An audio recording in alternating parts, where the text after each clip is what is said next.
All right, a couple more games here. Dallas Cowboys, Seattle Seahawks. The Seahawks win 22-14. Got to see a little bit of Geno Smith for 7 dropbacks. No Dak Prescott for the Cowboys. It was Cooper Rush and Will Grier. Drew Lock continues to look pretty good for the Seahawks. We saw Jackson Smith and Jigba look super smooth on that deep over route. Great throw by Drew Lock. What a ball that was. It was.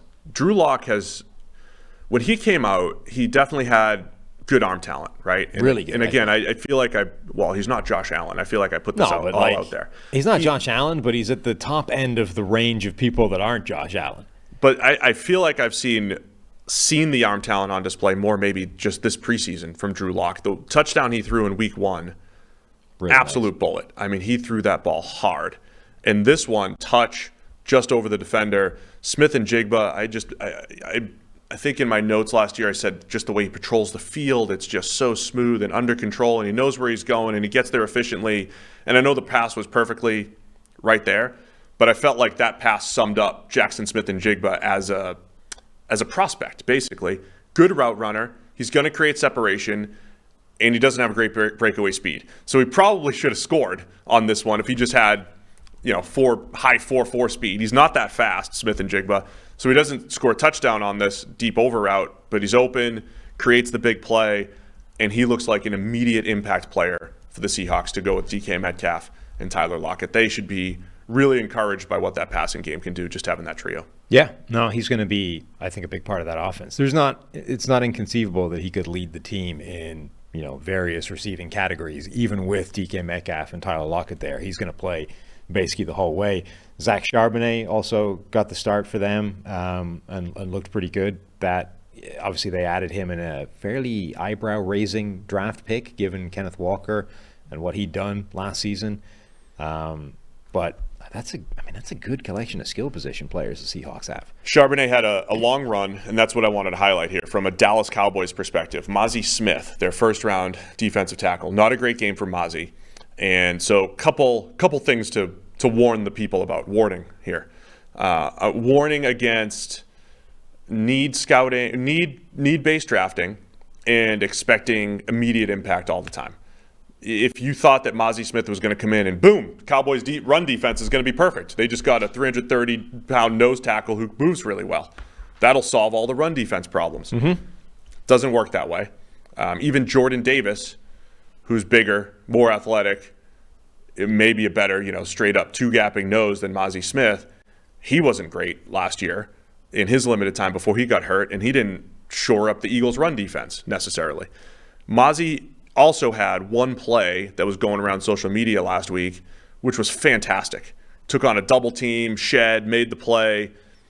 That was his one great play so far from the preseason. This game in particular was a rough one. On that big Charbonnet run, reach block by Evan Brown, the Seahawks center, pretty much owned Mazi Smith. And you hear a lot of, he's going to command doubles. It's like, one blocker is taking care of Mazi Smith so far in the preseason, particularly in this game against Seattle. So sometimes defensive tackles don't make that immediate impact. I'm not saying it's over for Mazi Smith or the Cowboys.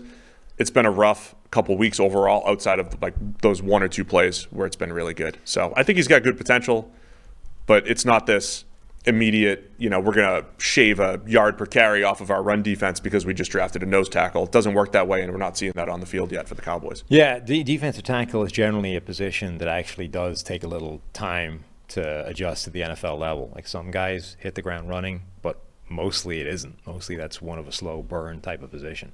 DeMarvion Overshown, 3rd-round pick out of Texas, had a decent couple weeks, and he's going to be out for the season. The Cowboys linebacker played only 7 snaps. He's out for the year. So all I have is negativity for the Cowboys this week. Wow. What about Jalen Tolbert? Oh, yeah, I had Tolbert on my list. I did have him on my list of year 2 breakout players. Yeah. So Tolbert, wide receivers become a position the opposite of defensive tackle, where you expect them to hit the ground running immediately and make amazing impacts, and tons of them do every single year. But I think that doesn't mean it has to be that way. Actually, wide receivers can have success, year 2, year 3, the same development arc we've always anticipated. And I think we tend to immediately write off the ones that don't succeed right away. Think, well, that was a miss.